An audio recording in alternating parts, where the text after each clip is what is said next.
Hello दोस्तों, स्वागत है आप सभी का मेरे यूट्यूब चैनल सीडीपी की पाठशाला में। मैं आज आप लोगों के लिए सीडीपी का एक टॉपिक है जो इसमें कुछ मनोवैज्ञानिक हैं। मैं उनके बारे में आज आपको बताऊंगा जो सीटेट में कभी कभी इनसे क्वेश्चन पूछ लिया जाता है। जैसे एक वैज्ञानिक हुए हैं ब्लूम, और एक हुए हैं अल्बर्ट बंडूरा, और तीसरे हुए हुए हैं जेपी गिलफोर्ड। इनसे कभी कभी क्वेश्चन पूछ लिया जाता है। अब जैसे सबसे पहले मैं आज आप लोगों के लिए पढ़ाऊंगा ब्लूम का शैक्षणिक उद्देश्यों का वर्गीकरण। जैसे ब्लूम का शैक्षणिक वर्गीकरण, बेंजामिन ब्लूम के बारे में बताया गया है। इसके प्रतिपादक कौन है? जैसे बेंजामिन ब्लूम द्वारा 1956 में प्रस्तुत किया गया। इसका मुख्य उद्देश्य है शिक्षा और उसके सीखने के उद्देश्यों को सरल से जटिल स्तरों में वर्गीकृत करना, जैसे सरल से कठिन की ओर प्रेरित करना। और इनके कुछ मुख्य पक्ष हैं। जैसे इनसे कभी कभी क्वेश्चन जैसे पूछ लिया जाता है कि बेंजामिन ब्लूम के मतलब कौन कौन से तीन मुख्य पक्ष हैं, तो आप लोगों को याद रखना होगा कैप। आप लोगों को सीधे सीधे याद रखना होगा। जैसे कोई पेन है, पेन के ऊपर क्या लगाया जाता है? कैप। कैप में मतलब तीन अक्षर आएंगे, जैसे CAP। तो आप लोगों को जैसे याद रखना होगा, ये मतलब शॉर्ट ट्रिक है याद रखने की। हिंदी में इसे बोल देंगे ज्ञानात्मक पक्ष। दूसरे नंबर 2 को क्या बोलेंगे? भावात्मक पक्ष। और नंबर 3 को बोलेंगे मनोशारीरिक, या इसे ही बोला जाता है क्रियात्मक पक्ष। इंग्लिश में इनके नाम है कॉग्निटिव डेवलपमेंट, दूसरा है अफेक्टिव डेवलपमेंट, और तीसरा है साइकोमोटर डेवलपमेंट। साइकोमोटर डेवलपमेंट को ही मनोशारीरिक या क्रियात्मक पक्ष बोला जाता है। यह ढांचा पाठ्यक्रम के निर्माण और मूल्यांकन का मुख्य आधार होता है। जैसे इसमें यहाँ पे एक चार्ट बना हुआ है जो आप लोग देख सकते हैं। इसमें सबसे पहले आता है रिमेंबर, फिर अंडरस्टैंडिंग, फिर अप्लाई, फिर एनालाइज, फिर एवल्यूटेड, फिर आता है क्रिएटेड। मतलब इनके बारे में सारा कुछ मतलब बताया जाता है कि किस प्रकार से हम क्रिया को मतलब अपने समाहित मतलब अपने होल चारों लाइफ में मतलब किस प्रकार समायोजित करते हैं। अब जैसे इसका एक चार्ट है यहाँ पे बना हुआ है। जैसे ब्लूम टैक्सोनॉमी का शैक्षणिक उद्देश्यों का वर्गीकरण। अब यहाँ पे लिखा है जैसे ब्लूम टैक्सोनॉमी को शैक्षणिक उद्देश्यों के वर्गीकरण का मॉडल कहा जाता है। इसका उद्देश्य होता है शिक्षण अधिगम के स्तरों को सरल से जटिल की ओर बनाना। जैसे अब यहाँ पे आप लोग जैसे स्मरण रखना में जैसे यहाँ पे दिया हुआ है नंबर 1 पर चार्ट है जो जैसे जानकारी को याद करना, पहचानना, इसके बारे में जैसे परिभाषा याद रखना, तथ्य बताना, तारीखें याद रखना, ये सब फर्स्ट स्टेज में आएंगी। जैसे यहाँ पे इनका उपयोग कैसे किया जाता है, जैसे याद रखना, पहचान, सूचीबद्ध करना, नाम बताना, दोहराना। ये उपयोगी मतलब दैनिक जीवन में क्रियाएं किस प्रकार मतलब इससे उपयोगी मतलब होंगी। और दूसरी स्टेज आती है समझना, जैसे अंडरस्टैंडिंग। अंडरस्टैंडिंग में क्या होता है? अर्थ को समझना और व्याख्या करना। जैसे किसी अनुच्छेद का अर्थ समझना और उदाहरण देना, सारांश लिखना, ये सब समझना मतलब अंडरस्टैंडिंग में आते हैं। जैसे आप कहीं किसी मतलब निर्णय लें किसी के बारे में, तो आप सोच समझ के ही निर्णय लेंगे, तो वो क्रिया यहाँ पे अप्लाई होती है। मतलब है जैसे यहाँ पे क्या लिखा है कि अर्थ को समझना और व्याख्या करना। जैसे यहाँ पे किसी अनुच्छेद का अर्थ समझना और उदाहरण देकर सारांश लिखना। अब उपयोगी क्रियाएं कैसे करते हैं? जैसे समझना, व्याख्या करना, उदाहरण देना, सारांश करना, वर्णन करना, इसके बारे में दिया है। नंबर 3 है अनुप्रयोग मतलब अप्लाई। ये किस प्रकार से मतलब प्रयोग की जाती है, इनके बारे में। जैसे सीखी हुई बातों को नई स्थिति में प्रयोग करना। आप लोगों से जैसे कभी पूछा जाता है कि अपने शब्दों में मतलब दिए गए सारांश का अर्थ निकाल कर अपने शब्दों में लिखें, वो वाली क्रिया यहाँ पे अप्लाई होती है। जैसे किसी गणित का सूत्र याद रखना, प्रश्न हल करना, उसमें उसका उपयोग किस प्रकार से किया जाता है। जैसे किसी सिद्धांत के व्यवहार में उपयोग करना, ये सब जितनी भी क्रियाएं आती हैं वो सब यहाँ पे अनुप्रयोग के द्वारा ही प्रभावित होती हैं। जैसे प्रयोग करना, लागू करना, ये सब यहाँ पे दिया हुआ है। नंबर चार में क्या है, विश्लेषण करना, एनालाइज, जैसे भागों में बांटना और संबंधों को समझना। जैसे किसी विषय के भागों का विश्लेषण करना, कारण बताना व संचालन करना। विशेष तौर पर जब आप किसी क्रिया को कर लेते हैं उसके बाद एनालाइज करते हैं कि मतलब कि एक जैसे कोई स्टूडेंट है, वो कोई भी मतलब क्वेश्चन सॉल्व करेगा तो उससे पहले एनालाइज करेगा कि वो मतलब कहाँ तक क्रिया मतलब पूर्ण होगी या नहीं होगी, या क्वेश्चन पूर्ण हुआ या नहीं हुआ, उस सब के बारे में मतलब ध्यान रखना, ये सब एनालाइज के बारे में आता है। फिर आता है मूल्यांकन करना। मूल्यांकन में क्या है, किसी विचार का कार्य का मूल्यांकन करना या निर्णय देना। किसी तर्क की जांच करना, जैसे शिक्षार्थी मतलब कैसे इसका मतलब वो करते हैं, इसके बारे में यहाँ पे दिया हुआ है। किसी तर्क की जांच करना, लेख का मूल्यांकन करना, किसी निर्णय का समर्थन करना। ठीक है, मूल्यांकन के बारे में यहाँ पे बताया। फिर आगे है सृजन करना, क्रिएटिव, नई रचना करना या विचार, योजना या उत्पाद बनाना। जैसे नया प्रोजेक्ट बनाना है, कोई प्रोजेक्ट है वो कैसे बनेगा, जब तक आप लोग उसका मतलब इन क्रियाओं से जब तक आप लोग नहीं गुजरेंगे तब तक वो मतलब प्रोजेक्ट बन नहीं पाएगा। जैसे यहाँ पे क्या है, नया नया प्रोजेक्ट बनाने के लिए आपको क्या करना पड़ेगा, सबसे पहले आप उसके बारे में स्मरण करें, फिर समझें, फिर अनुप्रयोग करें कि एक एक कहाँ पे क्रिया कौन सी प्रयोग होगी, फिर उसका विश्लेषण एनालाइज करें, फिर मूल्यांकन करें, फिर लास्ट में सृजन करना, मतलब उसे मोटे तौर पर अगर बोलें तो उसे मतलब भूमि पर उतारना, मतलब प्रयोग में लाना। ये सब यहाँ पे लिखा है, प्रोजेक्ट बनाना, कहानी लिखना, या नया मॉडल तैयार करना, या समाधान तैयार करना। और उपयोग क्रिया कहते हैं डिजाइन करना, बनाना, रचना करना, योजना बनाना, निर्माण करना, आविष्कार करना, ये सब इसी प्रयोग के बारे में दी हुई हैं। जैसे यहाँ पे लिखा भी है, lower to higher order thinking skill. इसकी मुख्य विशेषताएं इस मॉडल की क्या क्या होती हैं वो इस प्रकार है। जैसे यह मॉडल शिक्षा को सरल और से जटिल की ओर ले जाता है, यह संज्ञानात्मक क्षेत्र से संबंधित है। और तीसरा इसमें पॉइंट है, यह सीखने के उद्देश्यों को स्पष्ट और मापने योग्य बनाता है। और जो लास्ट पांचवा है, इसमें क्या लिखा है, इसका उपयोग पाठ योजना, मूल्यांकन और शिक्षण विधियों के चयन में होता है। अब सीटेट के लिए इसमें कुछ हैं, जैसे इंपॉर्टेंट की पॉइंट हैं जो आप लोगों को याद रखने होंगे। जैसे एनसीईआरटी पाठ्यक्रम में सीखने के उद्देश्य को समझने में सहायक होता है, ब्लूम टेक्सोनॉमी। प्रश्न निर्माण करना का आधार, मतलब एमसीक्यू जितने क्वेश्चन है वो सब इसी इसी बेस पे आधारित होते हैं। उच्च स्तरीय चिंतन कौशल, जैसे यहाँ पे लिखा है HOA, हॉर्स मतलब हायर ऑर्डर थिंकिंग स्केल पर आधारित प्रश्नों को समझने में सहायक होता है। और जो यहाँ पे चौथा पॉइंट है, शिक्षण की योजना और शिक्षण और मूल्यांकन को प्रभावी बनाता है। ये सब ब्लूम टेक्सोनॉमी के ही पार्ट हैं। नेक्स्ट,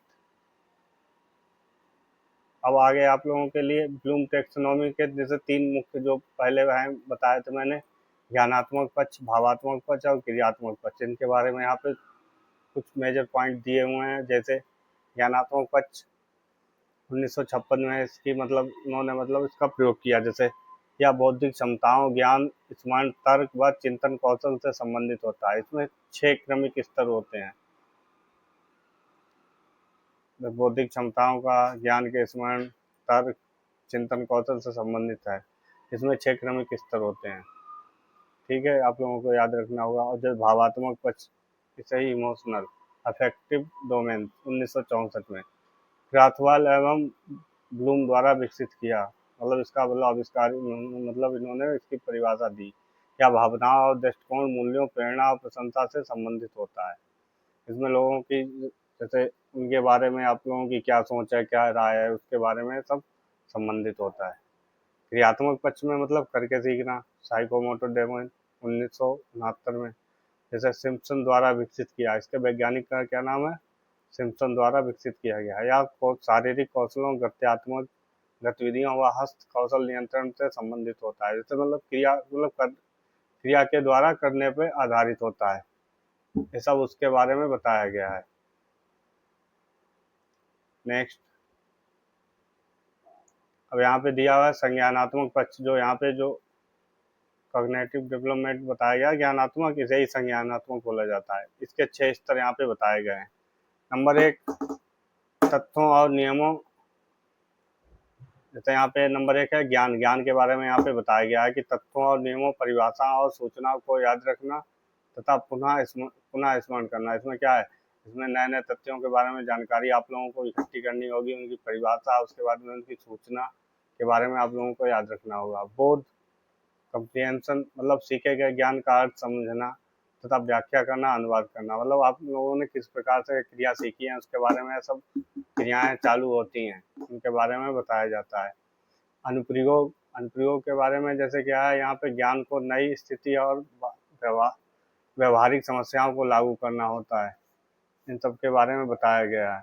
विश्लेषण, एनालाइज के बारे में कैसे यहाँ पे मतलब जो बताया गया है कि एनालाइज मतलब विषय वस्तु को छोटे घटकों में तोड़ना, बता उनके संबंध, जैसे कोई मतलब बड़ी मतलब सूचना है, उसे आप छोटे छोटे पार्ट में पहले डिवाइड करें, फिर उसके बारे में जानकारी निकालें, फिर उसके ऊपर मतलब ये सब क्रियाएं अप्लाई करें कि कैसे वो मतलब समस्या जो आप लोगों ने मतलब सामने आई है उसे आप कैसे सॉल्व करेंगे, इसके बारे में आपको बताया गया।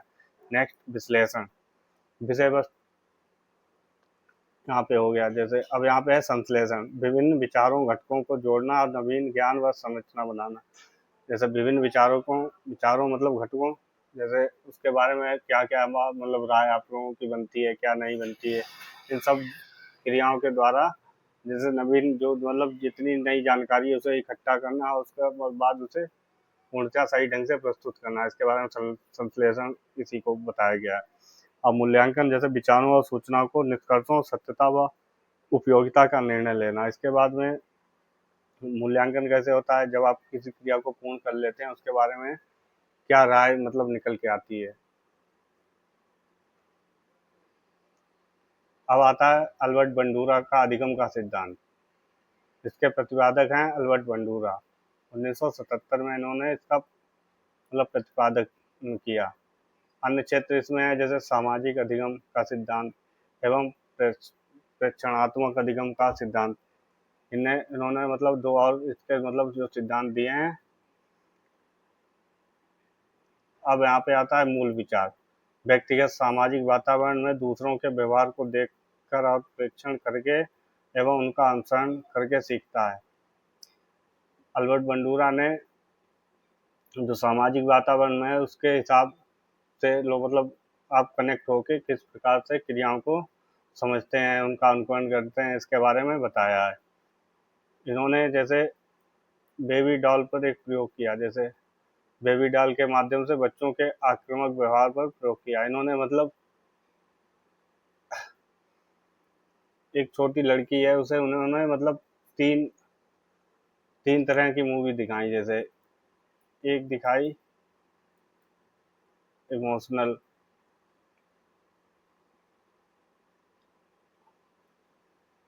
मतलब तीन तरह की दिखाई। जैसे एक में मतलब बच्चा है वो सामाजिक तौर पर रहता है, दूसरे में थोड़ा अग्रेसिव होता है, तीसरे में वो और ज़्यादा अग्रेसिव हो जाता है। जैसे इस प्रकार की उन्होंने मतलब उसे मतलब तीन प्रकार की मूवी दिखाई।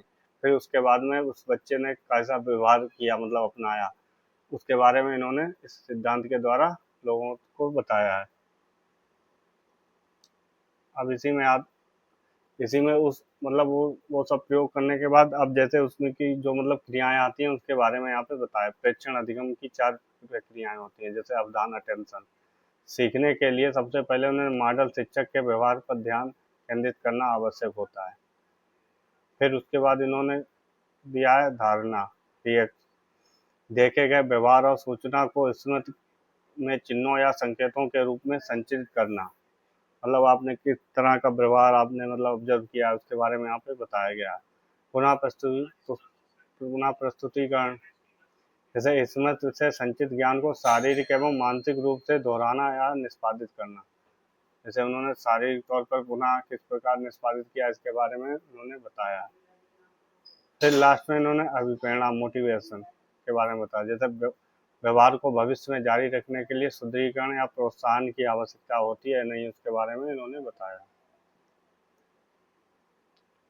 अब आता है गिलफोर्ड गिलफोर्ड के बारे में यहाँ पे आता है, जैसे इनके 3 आयामों का विवरण किया गया है जेफी गिलफोर्ड के बारे में। इनके आयाम हैं इस प्रकार से, आप लोगों के सामने एक चार्ट जो प्रस्तुत हो रहा है उसके बारे में बताया गया है। सबसे पहले क्या है, संक्रिया, मस्तिष्क की मानसिक प्रक्रियाएं कैसी होती हैं। जैसे इनकी संख्या बताई गई है 5, पूर्व में इनकी संख्या 5 बताई गई है। सबसे पहले क्या है, संज्ञान, फिर क्या है, स्मृत, फिर क्या है, अभिसारी चिंतन, फिर है अभिसारी चिंतन, फिर है लास्ट में मूल्यांकन।